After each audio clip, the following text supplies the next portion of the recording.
Bapak ibu saudara-saudari, apa yang saudara pikirkan itu akan jadi di dalam kehidupan saudara.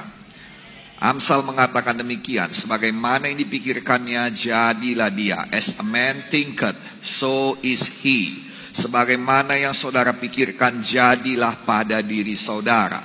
Maka sekarang seninya adalah bagaimana menguasai pikiran saudara. Karena pikiran saudara itu bagaikan api. Ketika dia kecil, saudara bisa berteman dengan dia. Tetapi ketika dia besar, saudara dihancurkan oleh dia. Saudara dibakar dan tidak ada lagi jalan kembali. Pikiran itu saudara adalah dalam jiwa saudara. Dan bersama dengan jiwa saudara ada emosi, ada nafsu, dan juga ada pengetahuan. Itu sebabnya saya katakan pada saudara, kejar pengetahuan, kejar hikmat. Karena sudah terbukti orang yang mempunyai pengetahuan dan hikmat mempunyai pemikiran yang lebih dalam, pemikiran yang lebih teratur, pemikiran yang lebih lagi daripada orang yang tidak mempunyai pengetahuan. Saya suka apa yang dikatakan Reinhard Bonnke. Reinhard Bonnke berkata, saya tidak pernah menentang orang bodoh, tetapi saya mau memberitahu padamu, kebodohan tidak memberikan kebaikan apapun kepadamu. Nah, saudara, banyak orang berkata orang bodoh pun hidup Pak Pendeta. Betul, tapi masalahnya hidup yang bagaimana yang dimiliki oleh orang bodoh. Ya, memang saudara dikatakan saudara bahwa hikmat dan kebijaksanaan membawakan kesusahan pada kita. Betul. Salah satu kesusahan yang dibawakan oleh hikmat dan kebijaksanaan ialah apa? Bahwa banyak orang akan datang meminta nasihat padamu. Betul? Betul? Tapi itu adalah bagian daripada kita karena kita mau memberkati banyak orang. Itu adalah salah satu tujuan daripada yang diberikan Tuhan pada saudara yang sudah diberkati, yaitu bahwa engkau diberkati untuk memberkati sampai ke ujung-ujung bumi. Yang suka cita katakan haleluya. Beberapa minggu ke depan kita akan berbicara mengenai pikiran. Ya, kita sudah berbicara mengenai jiwa kemarin, tetapi saya mau berbicara lebih spesifik mengenai pikiran. Karena hidup saudara sama seperti apa yang dikatakan Bapak Samson Daba, sama seperti apa yang dikatakan Bapak James Singh, sama seperti apa yang dikatakan Dr. Sos, sama seperti apa yang saya khotbahkan selalu pada saudara. Hidup saudara tidak dapat melampaui pikiran saudara. Tuhan bisa memberikan lebih daripada apa yang kita pikirkan dan doakan. Tujuannya untuk apa? Untuk membuka pikiran saudara. Haleluya. Boleh kita berikan tepuk tangan bagi Tuhan Yesus. Tuhan berikan lebih daripada apa yang kau pikirkan dan doakan. Tetapi apa yang kau pikirkan dan doakan tidak bisa lebih daripada apa yang ada dalam pikiranmu. Tuhan berikan lebih daripada itu supaya kau tahu, oh, ada dunia yang lain daripada apa yang saya pikirkan selama ini. Ada dunia yang lain daripada kekurangan yang saya alami. Ada dunia yang lain daripada segala tekanan-tekanan kehidupan. Ada dunia yang lain yang disediakan Tuhan bagimu, dan bagi saya. Itu sebabnya Tuhan selalu berikan lebih. Dan saya berdoa di Gereja Kemenangan Iman Indonesia, setiap kali saudara beribadah, setiap kali saudara memuji menyembah Tuhan, setiap kali saudara datang kebaktian, saya berdoa Tuhan berikan lebih lagi. Tuhan berikan lebih lagi dalam nama Yesus. Haleluya. Nah, Bapak Ibu saudara-saudari, penting sekali pikiran kita. Semua berkata, saya jaga pikiran saya. Katakan lagi, saya latih pikiran saya. Dalam nama Yesus. Saya bacakan masih dalam cerita penerimaan. Gereja adalah gereja yang menerima. Amin. Menerima atau tidak menerima tergantung dari pikiranmu. Haleluya. Menerima atau menolak tergantung dari pikiranmu. Tapi itu tidak datang hanya dengan doa. Ya, mengerti katakan haleluya. Itu datang dengan usaha. Itu datang dari pengalaman. Nah, saya mau berkata kepada saudara, ada banyak orang yang mempunyai pengalaman yang sama, tetapi pemikiran mereka memberikan kepada mereka reaksi yang berbeda. Sama-sama putus pacar, tapi kenapa yang satu senang aja, yang satu senyum dan berkata tenang, masih banyak perempuan lain. Minggu depan dia dapat pacar baru dia. Yang satu nangis 3 hari 3 malam. Datang ke gereja dan berkata, aku tidak dapat hidup tanpa dia, Pak Pendeta. Loh, sekarang lo hidup pakai siapa? Kok masih hidup? Kalau memang gak bisa hidup tanpa dia udah mati. Betul atau tidak? Makanya saya katakan, kenapa dia bisa begitu? Karena pikirannya, Fokus pikirannya kemana? Nah, saya bacakan beberapa ayat ini dan saudara tahu bahwa ada di gereja pikiran-pikiran yang salah. Dan dahulu itu ada di GKI, dan sekarang ini jangan ada lagi dalam nama Yesus. Kalau tidak ada padamu, tidak ada padamu, tidak ada padaku, maka tidak ada di GKI. Lalu kalau orang datang dengan pikiran demikian, kita bisa bawa mereka sesuai firman, supaya pikirannya pun diperbaharui oleh firman. Nah, dengar sayang, pikiran yang di brainstorming dengan firman Tuhan, itu akan membawa kemajuan kepadamu. Pengalaman tidak bisa dikalahkan pengetahuan. Justru pengetahuan ditambahkan oleh pengalaman. Lihat, siapa namanya? Newton. Tidur-tidur di bawah pohon apel, jatuh, pengalamannya ketimpa buah apel. Newton kah itu? Ya kan? Lalu kemudian datanglah hukum gravitasi, kan begitu? Nah, saudara kasih dalam nama Yesus, ada pengalamannya, bertambah pengetahuan. Amin. Tahukah saudara, seperti yang dikatakan Samson Dabas, kepenuhan roh, kepenuhan kuasa, ditambah dengan pengetahuan yang benar, menjadikan kau tak terkalahkan. Maka jadilah orang-orang tak terkalahkan. Penuh Roh Kudus sudah dari kemarin-kemarin. Tambahkanlah pengetahuanmu dalam nama Yesus. Jadilah orang-orang tidak terkalahkan. Boleh tepuk tangan bagi Tuhan Yesus. Haleluya. Nah, dengar baik-baik. Yohanes 8 ayat 2. Pagi-pagi benar. Dikatakan saudara at dawn. Dawn itu berarti subuh. Pagi-pagi benar, jam doanya orang Yahudi. Ia berada di bait Allah. Yesus berada di bait Allah. Dan rakyat datang kepadanya dan duduk. Dan ia mengajar mereka. Ia duduk dan mengajar mereka. Orang-orang akan datang kepada Yesus. Bukan hanya untuk mukjizatnya, tetapi karena pengajarannya. Kesan pertama tentang Yesus bukan karena mukjizatnya, tapi karena pengajarannya. Haleluya. Kesan pertama kepada Gereja Kemenangan Iman Indonesia bukan karena mukjizatnya. Kesan pertama di kelompok selmu bukan karena mukjizatnya. Kesan pertama adalah karena pengajaranmu. Dan untuk itu saya ingatkan, karena ada beberapa sifat manusia yang pengen sesuatu yang baru, sesuatu yang baru, sesuatu yang baru, sesuatu yang baru. Bagus kalau engkau mau sesuatu yang baru sayang, tetapi dengarkan baik-baik. Jangan engkau mengada-ngada karena engkau menginginkan sesuatu yang baru. Jangan karena 3 ayat engkau baca di Alkitab maka engkau menyimpulkan itulah sebenarnya yang menjadi prinsip dan hukum sorgawi. Jangan demikian. Yang mengerti katakan amin. Yang mengerti katakan haleluya. Pagi-pagi benar dikatakan, dibawalah kepada Yesus seorang yang kedapatan berbuat zina. Lalu ayat bawahnya dikatakan, mereka berbuat demikian adalah untuk menjebak Yesus. Betul atau tidak? Dan kita sudah pelajari minggu yang lalu bahwa sebenarnya ini bukan sama sekali mengenai apapun, mengenai perempuan ini, tetapi ini adalah untuk menjebak Yesus. Dan mereka membuat demikian, perempuan ini yang kedapatan, laki-lakinya hilang entah di mana. Berarti laki-lakinya ini termasuk salah satu daripada mereka juga. Laki-lakinya ini termasuk orang eksekutor daripada apa yang mereka rencanakan. Mereka merencanakan itu sudah lama. Mereka pikir ini adalah satu rencana yang baik di mana Yesus tidak akan bisa lepas daripada mereka. Kalau Yesus berkata, iya, lemparilah dia, karena memang itu hukum Musa. Maka mereka akan berkata, kalian dengarkan ini orang, katanya kasih, katanya mengasihi, tapi ternyata dia juga kejam, dia juga pembunuh. Lalu kalau Yesus berkata, jangan, kasihlah dia kesempatan. Oh, mereka berkata, kalian dengar ini orang tidak mengikuti hukum Musa, kenapa kalian masih mengikuti dia? Kita adalah orang-orang Yahudi, kita ikut Taurat, kita ikut hukum Musa. Ini orang sesat. Jadi mereka berpikir yang manapun dijawab Yesus, mereka pasti menang.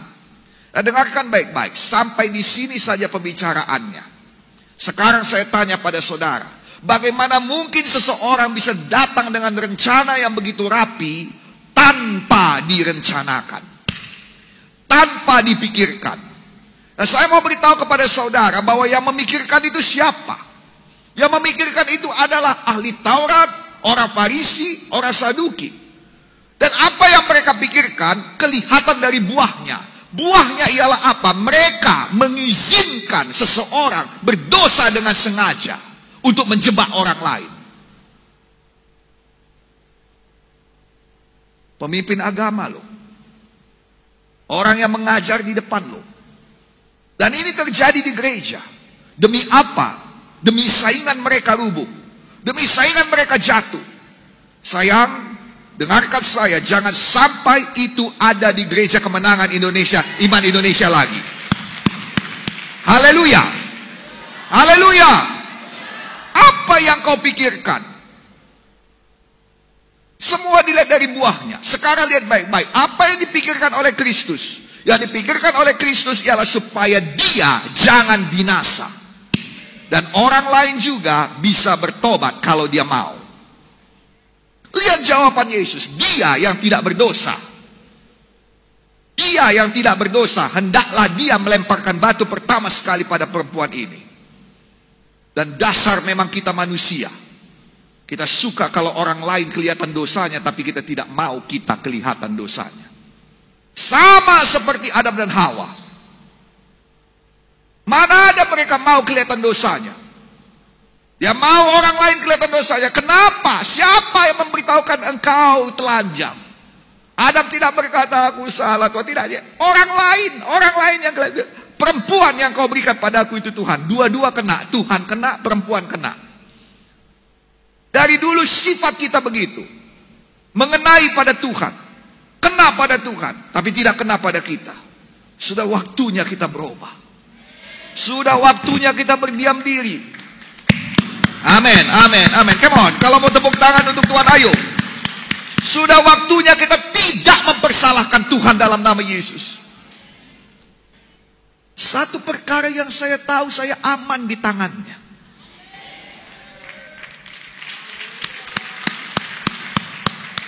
Kita tidak punya hak mempertanyakan kepada Tuhan. Tapi kita punya iman yang mengatakan kita selamat, kita aman di tangannya. Punyai satu sikap yang demikian, anak-anakku. Tolong. Ya kalau kau mau bertanya, baik. Tapi jangan mempersalahkan Tuhan. Tanya. Kenapa ini jadi? Kiranya Tuhan memberikan hikmat padamu. Supaya itu boleh menjadi kesaksianmu yang menolong orang lain. Supaya orang lain tidak seperti kita. Ya setuju, boleh berikan tepuk tangan bagi Tuhan itu. Haleluya. Tetapi jangan persalahkan Tuhan. Lihat orang Yahudi. Dia persalahkan Tuhan. Dia mau buktikan Yesus bukan Tuhan. Itu pemikiran orang Yahudi. Nomor satu, menjebak Yesus. Nomor dua, menyuruh orang lain berdosa. Nomor tiga, membunuh perempuan itu. Itukah yang kau mau? Sekarang lihat dari buahnya, saya katakan. Sekarang saya tanya padamu. Kadang-kala saudara kita emosi, kita sombong, dan kita terus dengan pikiran kita. Kita laksanakan rencana kita. Pertanyaannya, kemana mau kau bawa keluargamu? Kemana mau kau bawa masa depanmu? Kemana mau kau bawa kelompok selmu? Kemana mau kau bawa gereja ini? Itu sebabnya Tuhan katakan pada saya, tutup mulutmu Gideon. Jangan ada satupun perkataan sponsor dalam khotbah-khotbahmu. Kenapa? Kemana mau dibawa gereja ini? Yang mengerti katakan amin. Lihat ini di dalam Alkitab. Kemana mau dibawanya sinagoge? Kemana mau dibawanya masyarakat yang ada di situ? Kemana mau dibawanya perempuan yang berdosa itu? Kita selalu berkata selamatkan jiwa berapapun harganya. Tapi kenapa jadi begini? Saya selalu katakan pada pemuda-pemudi, permalukan dirimu supaya jiwa selamat. Tuhan akan angkat engkau. Tuhan akan muliakan engkau. Sudahkah kau lakukan atau belum? Tuhan tidak akan permalukan. Tapi ada saatnya Tuhan biarkan kita dipermalukan dunia. Kenapa? Karena Yesus juga demikian. Karena itu jalannya Tuhan kita tidak akan punya jalan yang lain, sayang. Gak ada jalan lain pada kemuliaan. Tidak ada jalan lain pada kebangkitan selain mati terlebih dahulu. Yang mengerti katakan amin. Dan itu yang saya ajarkan pada saudara. Minggu yang lalu saya tutup firman Tuhan di sini dengan berkata, persenjatailah dirimu dengan pikiran bahwa kalau Yesus menderita, kita pun perlu menderita, rela menderita demi orang lain. Tidak demikian dengan Farisi, tidak demikian dengan ahli Taurat. Mereka siap mengorbankan Yesus. Mereka siap mengorbankan perempuan ini. Dan mereka siap mengorbankan reputasi mereka yang pada akhirnya ketahuan. Karena di depan semua orang, Yesus berkata, siapa yang tidak berdosa pertama kali melemparkan batu ini. Dan Alkitab berkata yang tertua pertama kali mundur. Sayang sekali. Kalau yang tertua pertama sekali berlutut, maka semua yang muda pun berlutut. Kalau yang tertua cukup rendah hati untuk minta ampun, maka semua pun mendapatkan pengampunan. Bagaimana itu bisa jadi? Gak ada dalam pikiran mereka. Gak ada dalam pikiran mereka. Gak ada dalam pikiran mereka untuk tobat. Gak ada dalam pikiran mereka untuk apa? Untuk menolong perempuan ini. Gak ada dalam pikiran mereka untuk kembali pada jalan yang benar. Yang ada apa? Ini Yesus harus mati. Ini Yesus harus mati dan mati di tangan kita. Sayang, berubahlah dalam pikiran. Sekarang pertanyaannya, saya ajak saudara hari ini supaya kedatanganmu berguna. Apakah pikiranmu akhir-akhir ini akan membawakan buah yang manis? Bukan bagimu, tapi bagi kemuliaan nama Tuhan. Kalau tidak, ubah itu malam ini. Jangan mundur seperti ahli Taurat itu. Dari yang tertua mundur dia, pergi dia. Tapi datang pada Tuhan. Minggu yang lalu saya sudah bawakan padamu. Tempat yang paling aman bagi jiwamu adalah di hadirat Tuhan. Haleluya.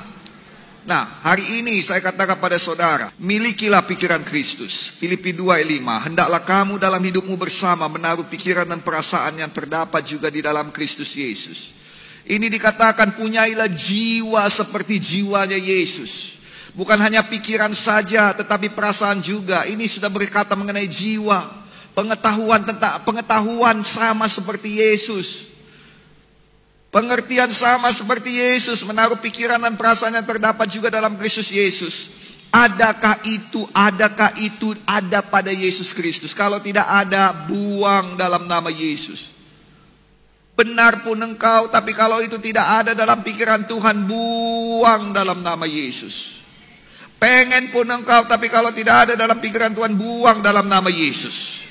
Apakah yang merupakan pikiran dan perasaan Kristus itu? Ini dia dituliskan, ayat 6-8. Yang walaupun dalam rupa Allah tidak menganggap kesetaraan dengan Allah itu sebagai milik yang harus dipertahankan, melainkan telah mengosongkan dirinya sendiri dan mengambil rupa seorang hamba dan menjadi sama dengan manusia. Dan dalam keadaan sebagai manusia ia telah merendahkan dirinya dan taat sampai mati, bahkan sampai mati di kayu salib.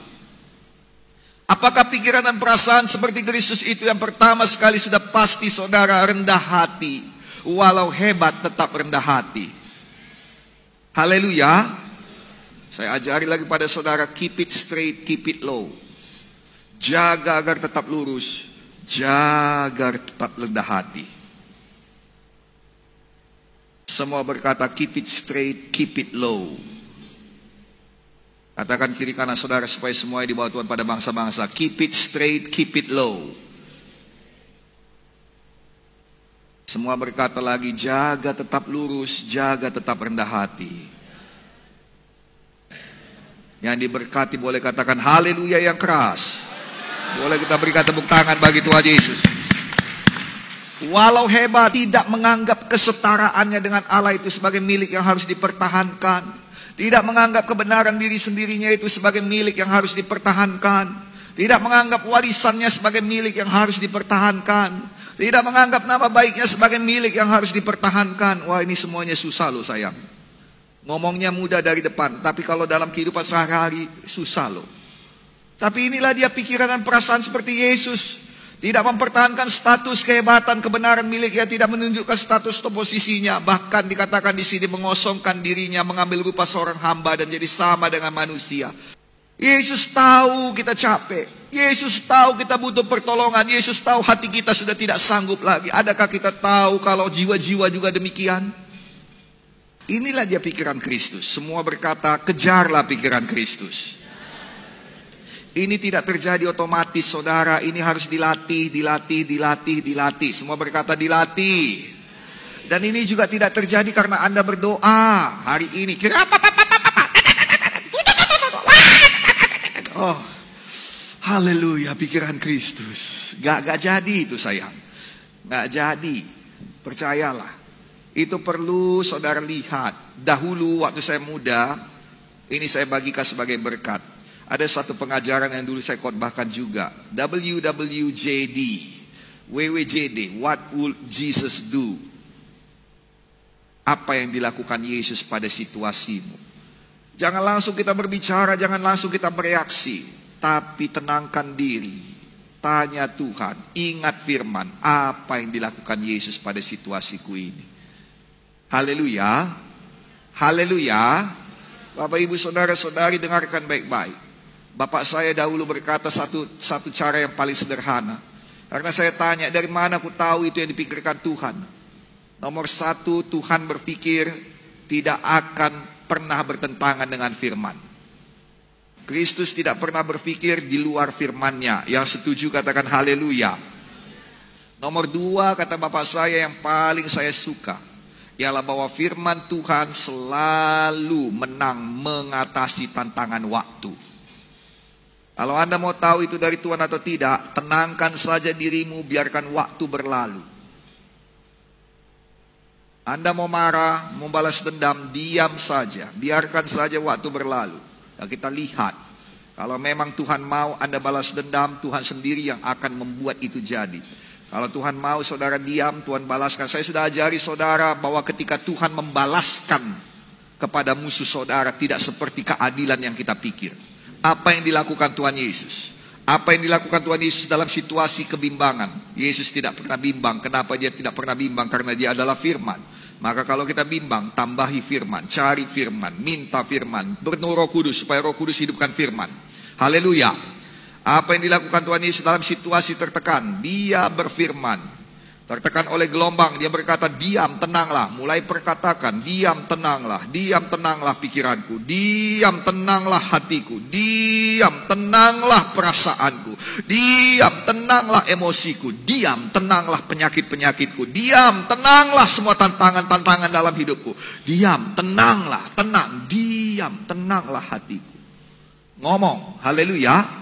Perkatakan firman, perkatakan firman, perkatakan firman. Apa yang dilakukan Yesus dalam situasi tertipu? Dia memperkatakan firman. Berapa kali dia mau ditipu? Berapa kali dia mau ditipu oleh ahli Taurat? Selalu dia perkatakan firman. Firman Tuhan yang membebaskan. Amin. Apa yang dilakukan? What will Jesus do? Apa yang dilakukan Yesus pada saat dia senang, dimuliakan? Apa yang dilakukan Yesus pada keadaan kita sehari-hari? Jangan langsung bereaksi. Tenangkan dirimu. Tanya Tuhan, biar Roh Kudus terangkan. Biar semuanya kita mempunyai pikiran Kristus. Biar semuanya kita punya pikiran Kristus. Biar semuanya kita punya pikiran Kristus. Haleluya. Punyailah pikiran Kristus. Karena pikiran Kristus adalah pikiran yang terbaik yang bisa kita miliki. Pikiran Kristus adalah pikiran yang membebaskan. Pikiran Kristus adalah pikiran yang memberkati dunia ini. Pikiran Kristus adalah pikiran yang berkenan kepada Tuhan. Pikiran Kristus adalah pikiran yang menuntun hidup kita pada segala kebaikan. Pikiran Kristus adalah pikiran yang mengubahkan hidup kita. Pikiran Kristus adalah pikiran yang membawa kemuliaan pada kita. Kalau datang kemuliaan itu, jangan kau berhenti. Jangan kau terjatuh dan tidak melayani lagi. Tetap melayani. Amin. Mari kita semuanya punya pikiran Kristus. Mari berkati kiri kanan saudara, katakan, kiranya engkau mempunyai pikiran Kristus. Berkati diri saudara, pegang kepala saudara, katakan, saya miliki pikiran Kristus. Saya latih untuk punya pikiran Kristus. Saya bertumbuh dalam pikiran Kristus. Jadilah di dalam nama Yesus. Boleh kita berikan tepuk tangan bagi Tuhan Yesus. Yuk, mari kita bangkit berdiri bersama-sama.